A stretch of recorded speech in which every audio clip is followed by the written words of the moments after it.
107,9 Radio Komunitas KKFM kembali hadir bersama 107,9 KKFM, The Spirit of Campus Station. Halo Saib Kampus.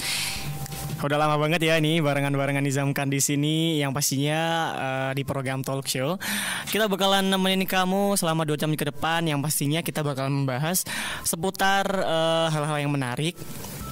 Tentunya buat Saib Kampus semuanya pengen gabungan bareng Nizam, bisa langsung di 085 745 552 500 atau bisa streaming di www.iinkediri.ac.id. Oke, Nizam tunggu ya. Dalam edisi kali ini kita bakalan membahas mengenai perlindungan anak ya Bu ya? Oke, perlindungan anak. Berbicara tentang perlindungan anak nih Bu, kira-kira kan judulnya udah pasti ya, perlindungan anak. Terus kalau menurut Bu Sarju, yang dikatakan anak itu usia berapa sih Bu? Kalau menurut ini ya KPAI ya, bahwa dikatakan usia anak itu sebelum usia 18 itu dikatakan masa anak-anak. Oke. Ya, ini kalau KPAI ya, Yes. menyangkut masalah formalitas hukum ya. Ya itu. Berarti kalau seumpama nih ada ini kan tentang perlindungan anak. Berarti kalau udah lebih dari 18 tahun itu sudah bukan dikatakan anak ya Bu ya? Ya, itu secara hukum mereka sudah dianggap dewasa ya. Oke, sudah dianggap dewasa. Jadi undang-undang yang diterapkan kepada mereka ya undang-undang untuk orang dewasa yaitu. Oke, berarti kalau seumpama ada kasus seperti kriminalitas, terus seperti ya masih dalam lingkup itulah, berarti bisa dikatakan kalau masih belum 18 tahun itu masih ditangani oleh badan yang mengatas. Yes, bener banget. Oke Bu, sekarang Bu Sarju mau membahas tentang apa aja nih? Iya. Untuk kita berbicara tentang masalah perlindungan anaknya, dan bagaimana implementasinya di Indonesia itu merupakan tantangan untuk mewujudkan budaya ramah anak. Kaitannya dengan itu maka Indonesia ya, yang diwakili oleh KPAI itu membuat regulasi terkait dengan perlindungan anak ya, sudah diterbitkan, namun masalah anak masih menjadi persoalan yang sangat serius. Yes, benar banget. Ya, kemudian implementasi dari perlindungan anak itu belum sepenuhnya menjawab persoalan faktual dan menjadi solusi. Belum ya? Ya. Kemudian pelanggaran hak anak yang belum dipahami dalam perspektif yang sama. Jadi di sini ada semacam kesenjangan pemahaman antara lembaga-lembaga yang terkait dengan masalah perlindungan anak, terkait dengan pendidikan anak, terkait dengan hak asasi anak. Ini masih ada semacam satu kata ya di antara lembaga-lembaga ini. Ini masalahnya, sehingga implementasi daripada undang-undang perlindungan anak ini masih krusial banget ya, apalagi untuk menyelesaikan masalah anak-anak. Ini yang kita masih harus banyak sekali melakukan diskusi ya, kemudian harus melakukan eksekusi ya. Tidak cukup didiskusi tapi harus eksekusi, sehingga persoalan anak-anak ini tidak akan menjadi semakin rumit ya. Yes. Karena ketika anak-anak ini mendapatkan masalah ya, entah itu berkaitan dengan hukum, entah itu berkaitan dengan masalah pendidikannya, entah itu berkaitan dengan masalah sosial. Ya, ini akan semakin rumit apabila anak-anak ini terbiarkan untuk menanggung beban ya, yang sebenarnya itu tidak 100% disebabkan oleh kesalahan anak. Ya, Oke, sebelumnya dulu saya tuh pernah ikutan ya Bu ya. Itu namanya Forum Anak. Nah, di mana di situ juga dibentuk bahwa Hari Anak Nasional, terus kemudian hak anak. Kalau nggak salah saya tuh kalau ingat hak anak itu ada tumbuh kembang, terus partisipasi, terus apalagi ya saya lupa soalnya. Itu berarti Bu Sarju juga kayak membahas mengenai hal-hal tersebut juga nggak sih Bu? Iya, Nanti akan dibahas Bu ya. Oke. Memang pembahasan masalah perlindungan anak ini tidak cukup hanya 1 kali 2 kali, juga nanti akan memakan waktu yang panjang ya, karena ini menyangkut fenomena masalah anak-anak di Indonesia itu sangat kompleks sekali. Oke, silahkan dilanjutkan Bu. Oke. Kemudian substansi atau konten undang-undang perlindungan anak itu adalah mengatur pemenuhan hak dasar dan perlindungan khusus. Ya. Kemudian yang kedua adalah memandatkan pembentukan KPAI dan KPAD. Dan kalau di tingkat nasional namanya KPAI. Komisi Perlindungan Anak Indonesia. Dan KPAD adalah Komisi Perlindungan Anak Daerah di tingkat provinsi dan kabupaten atau kota. Ya. Kemudian telah dilakukan perubahan 2 kali untuk Undang-Undang Perlindungan Anak ini karena urgensinya ya, urgensinya masih harus membutuhkan lebih detail dan mendalam dan lebih luas karena kompleksitas masalah anak-anak itu semakin rumit ya. Semakin rumit ya. Perlu ada perubahan-perubahan. Kemudian sebagian pasal direduksi ya, untuk menyesuaikan dengan kondisi kekinian anak-anak melalui proses-proses politik yaitu di tingkat parlemen. Kemudian kalau kita melihat ya kasus yang diadukan oleh masyarakat yang menyangkut masalah anaknya ini, di pengaduan masyarakat tentang masalah anak-anak ini ya dari tahun 2011 sampai tahun 2017.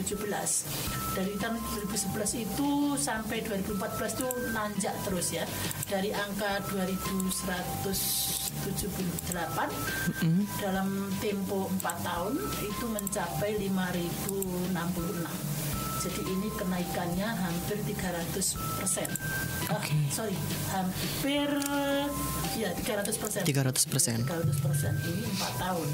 Itu berarti rata-rata bisa 1 tahun itu naik 80%. Wah, lumayan ya angkanya ya. Iya betul. Kemudian di tahun 2015 ini menurun ya menjadi 4.309. Ini turunnya cukup lumayan bagus ya. Kemudian di tahun 2016 naik sedikit ya, menjadi 4.600. Nah ini di tahun 2017 turun lagi ini ya, karena di sini KPI sudah bekerja keras mungkin dan lembaga-lembaga bantuan hukum anak-anak juga sudah bekerja keras, maka ini di tahun 2017 itu turun ya, turun lebih drastis ya, lebih drastis menjadi 3.800 seperti itu. Ya. Nah kemudian selanjutnya ini ya dari tahun 2017 ini ke tahun 2018 ini ada semacam kenaikan yang sangat drastis di sini ya. Di tahun Kenaikan 2000, ya jumlah kasus satu tahun di 2018 itu mencapai 1.885 kasus. Wah ini artinya tidak seperti yang tahun sebelumnya, yang tahun 2011 sampai 2014 itu hanya sekitar 80%. Ya ini bisa mencapai hampir 200% satu tahun ini. Ini kenapa ini dengan KPAI ya? Dengan KPAI kenapa kok bisa menjadi kenaikannya 200%? Nah, ini kalau kita cermati di sini persoalan anak ya yang dilaporkan oleh masyarakat itu sebenarnya menyangkut 10 hal. 10 hal. Ya, yaitu tentang persoalan anak dalam perspektif sosial, kemudian anak dalam perspektif keluarga dan pengasuhan. Kemudian anak dalam perspektif agama dan budaya, kemudian anak dalam perspektif hak sipil dan partisipasi, kemudian kesehatan, kemudian pendidikan, pornografi itu terkait dengan cyber online ya, kemudian anak berhadapan dengan hukum, kemudian trafficking, dan yang terakhir adalah kasus pelindungan. Perlindungan. Ya. Jadi ini ada 10 kasus, ada 10 masalah anak. Namun yang kita nilai sebagai masalah yang sangat serius di sini, yang paling besar itu adalah anak-anak dan pelanggaran hukum. Nah, ini. Kenapa ini anak-anak banyak yang terlibat kasus hukum di sini? Ini nampaknya memang dalam narasi hukum kita itu memang masih sedikit ada masalah bahwa distingsi anak itu kurang mendapatkan perhatian. Nah, sehingga di sini banyak kasus anak-anak itu yang kemudian digunakan pendekatan hukum untuk orang dewasa. Nah, ini karena di problem hukum kita itu belum bisa mengantisipasi perkembangan problem anak ketika di era digital ini, ya, sehingga di sini banyak anak yang terlibat di pornografi. Nah, ini kemudian anak terlibat di pelanggaran hukum. Kemudian di sini ada 3 aspek yang menurut saya itu kasusnya paling besar. Yang pertama itu adalah anak berhadapan dengan hukum. Kemudian yang kedua adalah anak yang terkait dengan pornografi. Yang ketiga adalah anak yang terkait dengan hubungan dengan keluarga. Nah, ini ada tiga komponen itu yang menjadi masalah besar di dalam kehidupan anak-anak. Oke, kita akan bahas satu persatu ya, Bu. Iya. Mulai dari yang pertama tadi masalah kriminal, masalah sosial. Masalah sosial. Ya. Masalah sosial di sini yang dimaksudkan adalah tentang hubungan anak-anak dalam lingkup keluarga dan dalam lingkup masyarakat, ya. Di sini anak-anak itu masih banyak yang terlibat di sini, misalnya tentang hubungan sosialnya, ya, mungkin etika anak-anak, ya. Etika anak-anak di sini itu dinyatakan menurun, ya. Bagaimana dia harus memperlakukan orang lain, bagaimana mereka harus memperlakukan keluarganya, ya. Ini problemnya di sini. Dan anak-anak belum bisa menempatkan dirinya sebagai bagian daripada masyarakat, di mana anak-anak juga memiliki tanggung jawab moral, tanggung jawab etik, ya. Tapi di sini karena anak-anak ini, ya, mungkin ini, ya, dari kualitas pendidikan kita juga dari sisi normatif etika itu menurun, ya. Kita sudah banyak membaca di media-media sosial bahwa memang sekarang tata krama anak-anak ini menurun. Nah, ini menunjukkan memang dari proses pendidikan formalnya di bangku sekolah juga muatan-muatan akhlak, muatan-muatan budi pekerti itu menjadi pengaruh yang besar itu, ya. Reduksi. Ini yang problem sosial, ya. Kemudian yang problem pornografi, ya.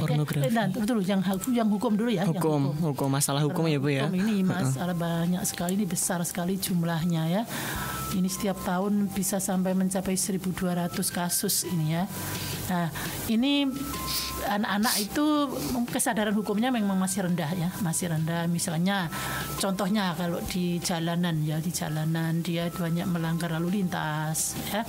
Kemudian yang di lingkungan sosialnya banyak minum minuman keras, kemudian narkoba, kemudian mencoleng, ya. Kemudian ini apa ini istilahnya kalau sekarang itu dengan mencuri dengan kekerasan. Nah, ini seperti itu. Kemudian ada ini yang kasus perampokan yang melibatkan anak-anak. Nah, iya. Seperti itu. Oke, Bu. Berarti kalau seumpama anak-anak itu terlibat dalam kasus kriminal, hukum itu, ya, Bu, ya.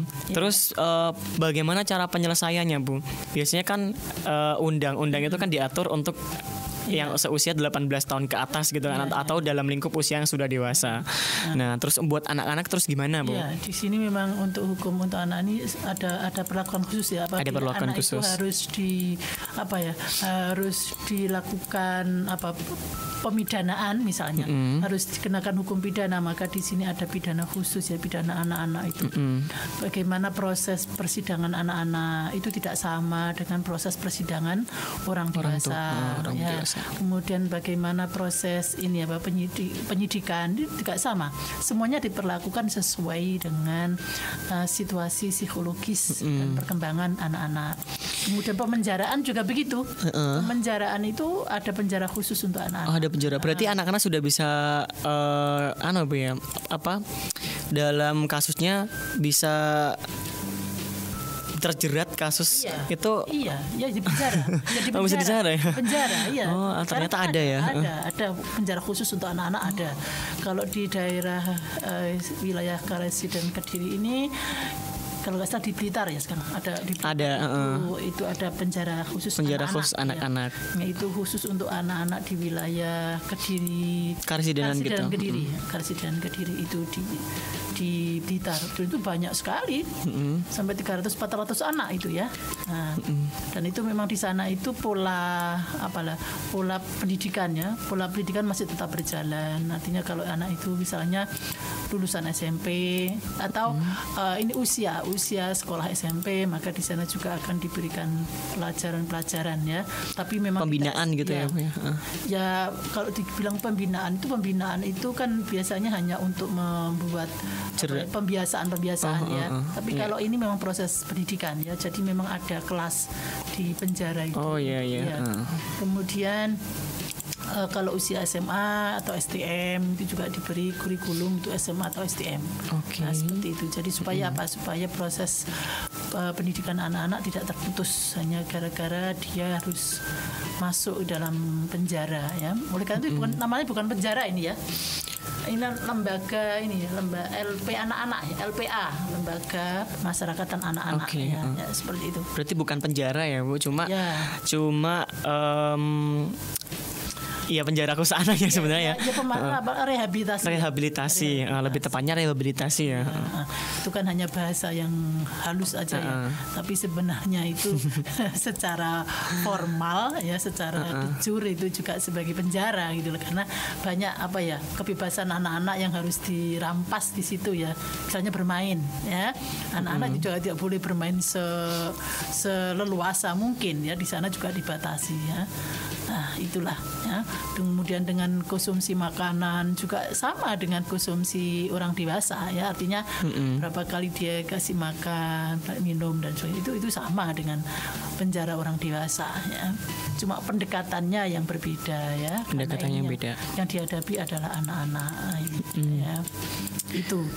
Jadi ini ada 3 kasus besar ya pada setiap tahunnya, dari tahun 2011 sampai tahun 2017 itu ada 3 kasus besar ini yang mewarnai daripada problem anak-anak di Indonesia ya. Ini kira-kira puncaknya itu di tahun berapa, Bu? Nah ini di tahun 2018 tadi ya saya katakan 2018. ada 1.800. Berarti kasus terbanyak ya, Bu ya? Iya. Ini ada kasus segitu banyak ya. Tapi yang tahun 2020 ini karena ada pandemik ini belum ada laporan ya, belum ada data yang real ini. Ya, karena ini masih musim pandemi. Karena musim pandemi ini semua persoalan masyarakat jadi itu berubah. Delay gitu ya, tertunda gitu. Berubah semuanya ya. Jadi tidak hanya sekedar masalah anak-anak tapi juga masalah orang dewasa, ekonomi ya, sosial politik ini berubah semuanya. Ini harus kita maklumi aja lah. Kita maklumi bahwa memang pandemik ini memungkinkan untuk semua hal bisa berubah secara total. Dan ini adalah problem global yang kita tidak perlu harus mengeluh, karena ini semua orang seluruh dunia ini menikmati daripada pandemi ini.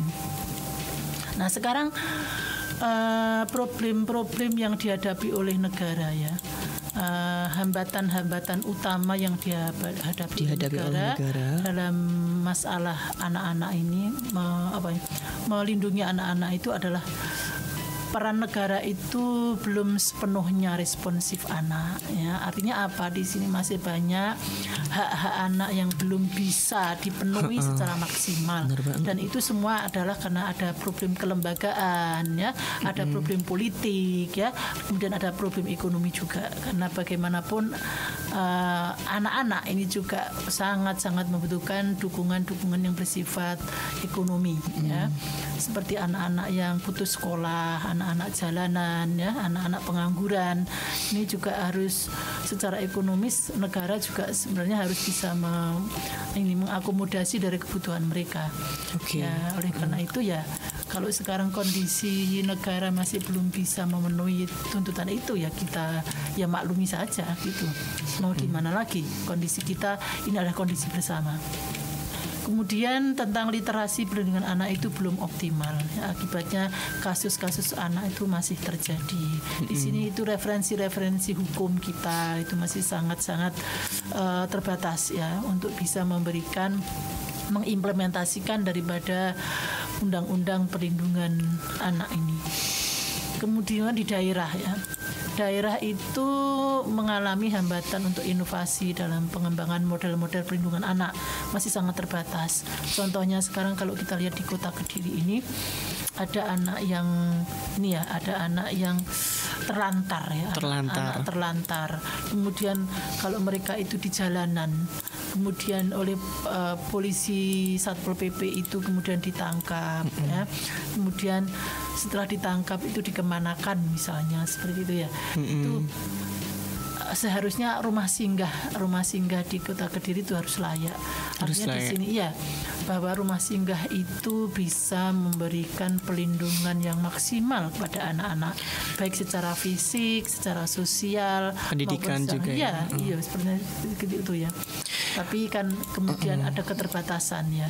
Karena pemerintah kota juga ada keterbatasan sehingga rumah singgah itu juga tidak bisa maksimal untuk bisa memberikan hak-hak anak sepenuhnya sehingga anak-anak kadang-kadang tidak tahan di rumah singgah itu, turun lagi ke jalan ya, seperti itu. Oke Bu, rumah singgah itu apakah ada bedanya sih Bu sama panti asuh gitu loh Bu? Ya, rumah singgah itu sebenarnya bersifat sementara. Sementara.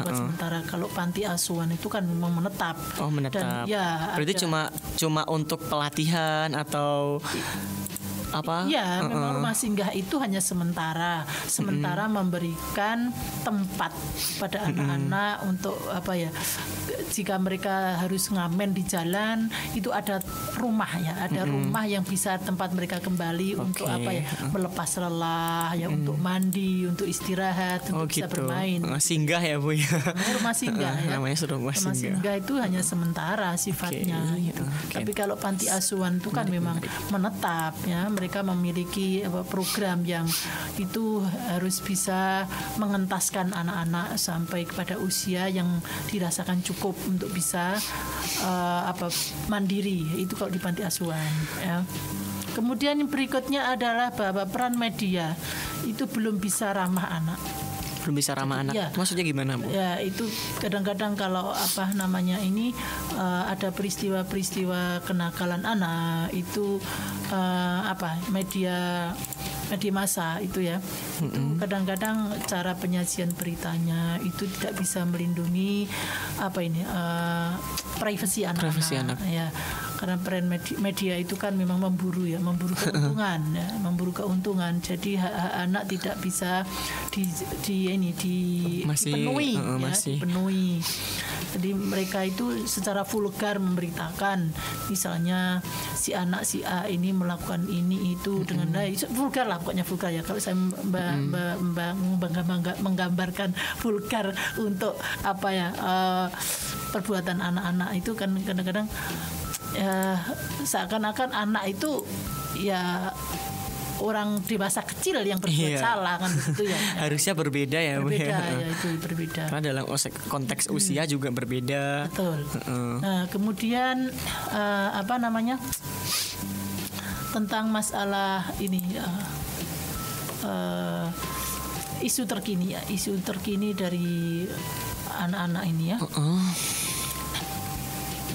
Bahwa perlindungan anak itu belum menjadi sebuah sistem yang baku ya. Ya, ini karena memang perhatian negara terhadap anak-anak itu memang bisa dibilang masih cukup baru ya. Masih cukup baru. Ya, ketika ada kesadaran atas hak-hak asasi, termasuk hak asasi anak, ini baru negara itu memberikan merespon daripada kebutuhan dan pelindungan anak-anak ini.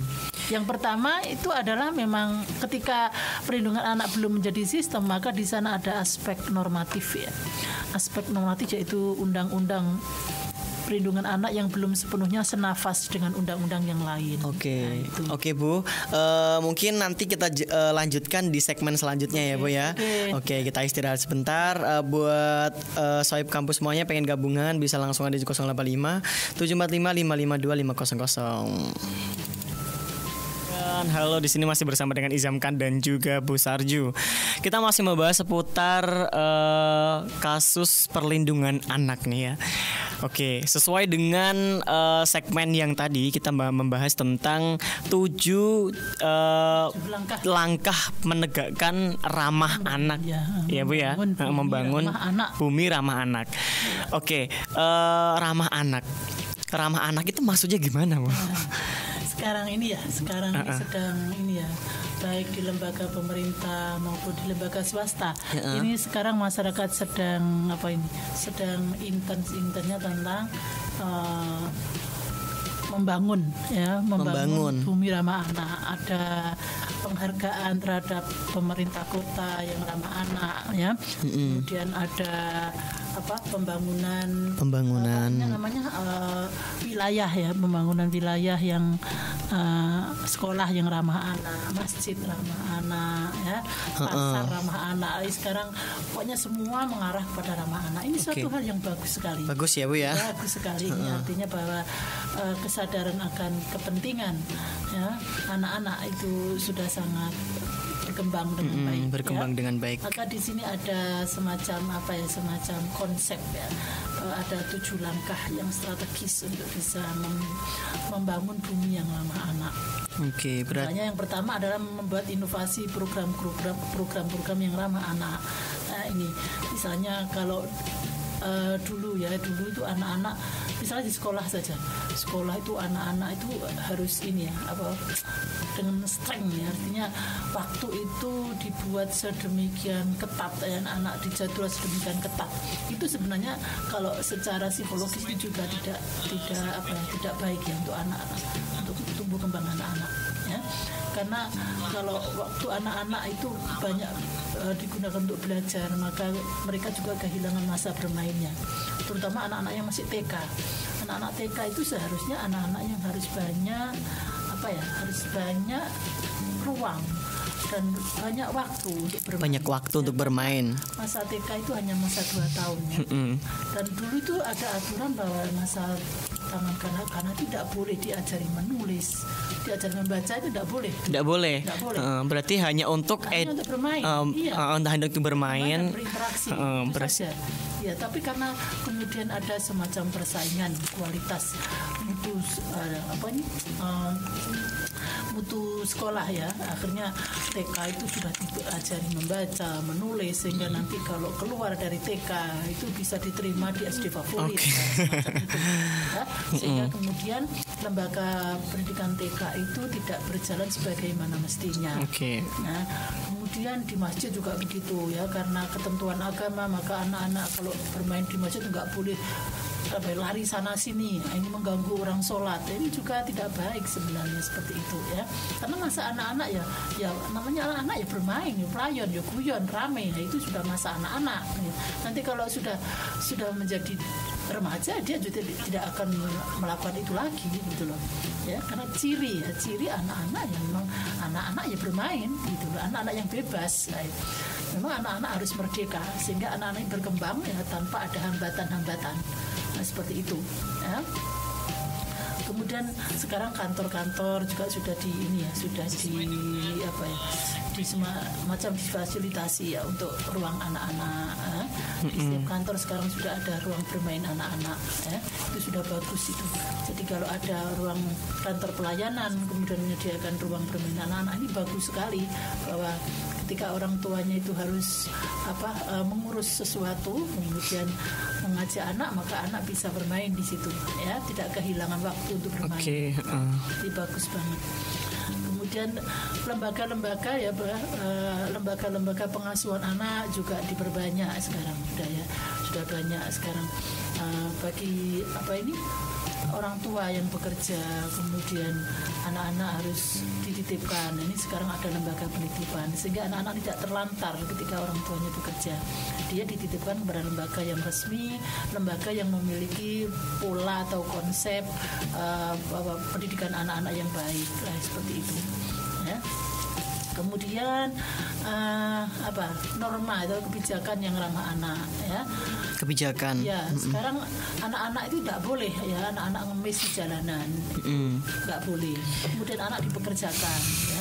Anak-anak masih SD dipekerjakan, misalnya suruh jualan, disuruh ngamen dan sebagainya. Ini adalah mempekerjakan anak-anak. Ini nggak boleh, ini merampas hak anak. Maka perlu ada semacam regulasi atau kebijakan yang ramah anak. Ya. Karena masa anak itu masa yang sangat singkat sekali ya. Kita ini merasakan mungkin masa anak-anak itu tidak sampai 10 tahun ya. Dari masa kita bisa menikmati masa bermain itu usia 5 tahun ya. Mungkin sampai usia 11-12 tahun tuh sudah mungkin itu masa anak-anak. Jadi hanya sekitar 7 tahun lah kita menikmati masa anak-anak itu. Setelah itu kita ini sudah model pergaulan kita itu sudah berbeda lagi. Jadi usia SMP itu kita sudah tidak lagi seperti masa anak-anak yang banyak bermain ya. Sudah harus fokus gitu ya. Kesadaran belajar sudah mulai tumbuh di usia SMP. Oleh karena itu di masa anak-anak itu kita ini harus banyak memberikan kebebasan kepada anak-anak. Ini katanya usia-usia yang golden age ya. Golden age. Usia emas ya. Sudah usia emas. Kalau di masa emas ini kita banyak merampas mereka tidak menemukan lagi masa-masa yang seperti itu. Masa-masa yang paling berkesan kita itu adalah masa anak-anak. Sampai saat ini seperti saya ini sudah tua. Ini yang paling berkesan saya masa anak-anak. Masa sekolah SD dari kelas 1 sampai kelas 5 itu paling berkesan. Iya, karena kita pertama kali mengenal sesuatu ya, karena kan lingkungan, terus teman-teman. Apa yang kita lakukan di usia itu rekamannya sangat baik sekali. Sangat baik sekali. Reproduksi sekarang ini masih sangat terekam jelas gitu ya, terekam jelas. Seperti itu. Ya. Kemudian partisipasi dan perilaku masyarakat harus ramah anak ini ya. Jadi orang tua kita yang ya ini semua harus zaman berubah, orang tua juga sikapnya harus berubah ya. Jadi kalau dulu anak itu banyak dikekang, artinya ketika melakukan sesuatu banyak ada semacam aturan-aturan ya, harus gini, harus gitu gitu ya. Itu sekarang harus kita mulai mengurangi seperti itu. Mendisiplinkan anak bukan berarti harus merampas kebebasan mereka ya. Bagus mendisiplinkan anak bagus, tapi bukan dengan cara merampas kebebasan anak-anak seperti itu. Kemarin itu banyak juga sih kasus Bu, kayak kasus bunuh diri itu karena anak itu terlalu banyak dituntut gitu loh. Contohnya kamu harus peringkat 1, terus kamu harus gini kan jadinya anak itu kan kayak terbebani gitu kan Bu ya. Dan akhirnya mereka memilih untuk bunuh diri gitu. Ini adalah kasus yang sangat kompleks sebenarnya ya Bu ya. Ini ya, jadi kalau kita kaitkan dengan kasus bunuh diri, sebenarnya kasus bunuh diri itu tidak tunggal ya. Tidak tunggal. Bukan berarti anak yang selalu ditarget atau dituntut oleh orang tua untuk selalu berprestasi itu kemudian kondisinya kemudian menuntut menyebabkan dia harus bunuh diri. Tidak seperti, memang kompleks sekali. Tapi salah satu hal yang menyebabkan anak itu merasa terbebani, salah satunya adalah karena ada ditarget oleh orang tua, tuanya untuk menjadi peringkat 1, peringkat 2 dan sebagainya. Nah itu ya, tuntutan berprestasi itu bagus-bagus saja, tapi asalkan tidak sampai membebani anak-anak ya, seperti itu ya. Karena bagaimanapun memang prestasi itu membanggakan, tetapi ketika anak ini dinilai ya memiliki kecerdasan yang lebih, itu berarti anak ini juga memiliki kekurangan di sisi yang lain. Nah itu yang perlu kita seimbangkan.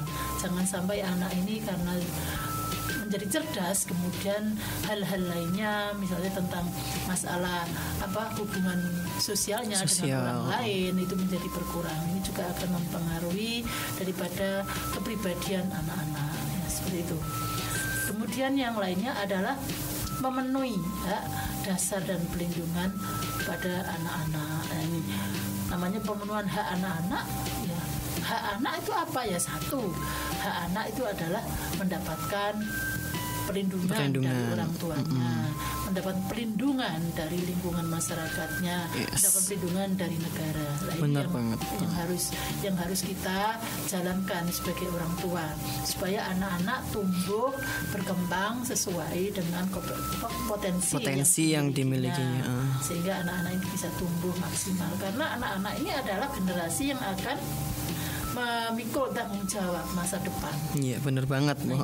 Pada masa depan bangsa kan ada pada anak-anak ya, gitu. Kalau nanti orang tuanya ini sudah tidak mampu lagi, ya anak-anak ini yang menggantikan. Akan ada masanya gitu, betul, ya Bu ya. Betul. Ini yang perlu kita pertimbangkan ya. Kemudian tadi ya ada cara media massa untuk bisa memblow up masalah tentang masalah anak ya, masalah anak yang kurang privasi ya, untuk menjaga privasinya. Ini sekarang ini harus partisipasi media ini harus bisa terlibat langsung di dalam menciptakan bumi yang ramah anak, cara memblow up berita-berita anak-anak, karena bagaimanapun masyarakat sekarang itu sudah sangat bergantung dengan media massa, sehingga berita-berita itu harus edukatif ya, bersifat edukatif, termasuk di dalamnya adalah pemberitaan terhadap problem anak-anak ini. Nah, seperti itu. Kemudian yang terakhir adalah bagi negara ini adalah penganggaran yang ramah anak. Misalnya penganggaran yang ramah anak seperti apa? Ya banyak menciptakan ruang, banyak menciptakan lembaga, banyak menciptakan program yang itu untuk memfasilitasi kebutuhan anak-anak. Misalnya banyak menciptakan ruang bermain. Contohnya kalau di kota ini harus ada banyak ruang bermain untuk anak-anak, taman-taman gitu ya Bu ya. Taman-taman yang bisa memberikan ruang edukasi bagi anak-anak, ruang yang bisa memberikan ekspresi bagi anak-anak. Nah, seperti itulah, ini negara yang bertanggung jawab ya, karena ini menyangkut tentang penganggaran. Nah, kemudian negara juga harus bisa memberikan sistem perlindungan kepada anak-anak itu yang ini juga akan membutuhkan penganggaran ya. Anggaran. Betul. Di sini bagaimana pola perlindungan kepada anak-anak yang sesuai dengan kebutuhan anak-anak ini membutuhkan anggaran. Kalau program itu tanpa ada anggaran tidak akan berjalan. Ya betul. Bener banget Bu. Jadi semuanya ini memang membutuhkan campur tangan negara sebagai organisasi terbesar ya yang bisa melindungi anak-anak. Ya, seperti itulah ya. Mungkin sampai di sini ini saya rasa cukup ya. Ini 7 langkah. Terus kita mau lanjut lagi atau kita break sebentar atau gimana Bu? Ini mungkin sudah cukup ya. Ini sudah tentang perlindungan anak-anak. Terus? Ini kita sudah selesai. Mungkin nanti minggu depan. Oh gitu. Oke, kekerasan. Berarti ini masih tahap perlindungan anak. Mungkin kita singgung sedikit boleh Bu tentang kekerasan anak ya. Kekerasan anak. Berarti kalau tadi kita kan sudah membahas mengenai seksual ya Bu ya, kayak hubungan seksual antara anak sesama anak. Nah, ketika mereka melakukan sama-sama dengan melakukan dengan maksudnya kayak sama-sama mau lah, suka sama suka. Nah itu berarti apakah masih termasuk kekerasan terhadap anak gak sih Bu? Dan itu kan pelakunya anak, terus korbannya anak, terus juga mereka sama-sama suka gitu loh, masuk. Itu namanya kenakalan. Kenakalan. Oh itu beda lagi berarti ya. Itu kenakalan. Kenapa anak-anak belum usia waktunya sudah bisa melakukan itu termasuk bagian daripada pola pendidikan yang salah ya. Itu kita juga yang salah ya. Kita juga yang salah. Kenapa ya tidak dari usia dini kita berikan tentang pengetahuan tentang seks sehingga mereka akan mengerti. Nah, di usia anak-anak melakukan itu berarti anak-anak belum tahu resiko daripada melakukan hubungan seks itu secara di usia dini ya. Mereka tidak tahu ya. Dipikir itu tidak berakibat yang fatal karena ketidaktahuan mereka. Nah, ini juga kesalahan kita. Oke. Dan itu bukan berarti kekerasan kepada anak, itu kenakalan. Kenakalan ya Bu, ya lebih tepatnya kenakalan terhadap anak. Kenakalan anak. Kalau beda lagi kalau yang satu korbannya itu tidak suka. Berarti kan pemerkosaan. Berarti kekerasan. Iya, kekerasan seksual. Berarti iya. Itu penjeratan hukumnya juga akan. Ya karena kalau yang pelakunya anak ya otomatis dengan hukum anak gitu ya. Dengan hukum anak. Dengan hukum anak. Iya. Oke, jadi gitu. Itu kalau hukum formal ya. Tapi kalau orang di desa ya biasanya itu langsung dikawinkan aja, nggak perlu pandang bulu ya. Usia berapapun kalau di desa kalau sudah terjadi begitu ya dikawinkan saja. Nggak tahu nanti setelah kawin seperti apa ya, nggak masalah. Karena hukum itu tergantung dengan budayanya juga Bu ya. Tergantung dengan budaya dan kondisi sosialnya gitu ya. Berarti ada lagi kasus kekerasan terhadap anak, apalagi ya? Kemarin juga yang lagi hangat-hangat itu kan Zara ya. Karena menyentuh bagian terlarang. Ya. Tapi korbannya tidak merasa dirugikan, jadi bukan termasuk ya Bu ya. Bukan termasuk pelecehan. Itu kalau dilihat dari perspektif anak yang bersangkutan ya. Tapi kalau dilihat dari perspektif orang lain itu namanya pornografi. Pornografi ya Bu ya. Porno aksi ya. Porno aksi. Itu. Bedanya pornografi sama porno aksi itu apa Bu? Pornografi kan gambar. Gambar ya, berarti kan aksi. Berarti kan tindakan. Oh gitu ya. Bedanya aksi tindakan, grafi itu gambar. Oh gitu. Oke, berarti untuk episode perlindungan anak kita selesai sampai di sini Bu ya. Iya. Oke, berarti minggu depan kita akan membahas mengenai kekerasan terhadap anak. Oke. 107,9 KKFM The Spirit of Campus Station. Halo sahabat kampus, nggak kerasa tadi kita udah bahas mengenai kekerasan terhadap anak atau perlindungan anak ya. Jadi kita udah beberapa kali menyinggung mengenai masalah tersebut ya. Oke. Mungkin pembahasan ini cukup sampai di sini. Untuk minggu depan kita akan ketemu dengan tema pembahasan mengenai kekerasan terhadap anak. Masih bersama dengan Bu Sarju ya. Oke, terima kasih teman-teman udah gabungan barengan Izamkan di sini. Terima kasih juga buat kalian yang udah setia. Gitu aja ya. Izam di sini mau undur diri. Mohon maaf bila ada kesalahan. 107,9 KKFM The Spirit of Campus Station. Bye bye. Assalamualaikum warahmatullahi wabarakatuh.